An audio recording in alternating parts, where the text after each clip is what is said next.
ராசி மேசராசி தமிழ் புத்தாண்டு எப்படி இருக்கும்? லாபம் அதிகமா இருக்கும். அந்நியர்களால் லாபம், வெளிநாட்டு லாபம் இருப்பதுடன் செலவு அதிகமாக இருக்கும். வார்த்தை பிரயோகங்களில் கவனமாக இருக்க வேண்டும். பொருளாதார விஷயங்களில் கவனமாக இருக்க வேண்டும்.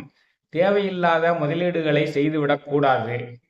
இளைய சகோதர சகோதரிகளிடத்தில் கவனமாக இருக்க வேண்டும் அல்லது அவர்கள் கவனமாக இருக்க வேண்டும்.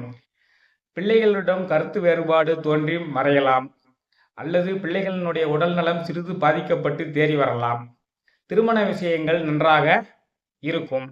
நீங்கள் நினைத்த காரியங்கள் எல்லாம் ஒரு பகிரத முயற்சிக்கு பிறகு கைகூடும், கட்டாயம் கைகூடும். ஆனால் கொஞ்சம் முயற்சி அதிகமாக இருந்தால்தான் அது சித்திக்கக்கூடியதாக இருக்கக்கூடியதாக இருக்கிறது. பொருளாதார விஷயங்களிலும் மற்ற விஷயங்களில் கவனமாக இருக்க வேண்டும்.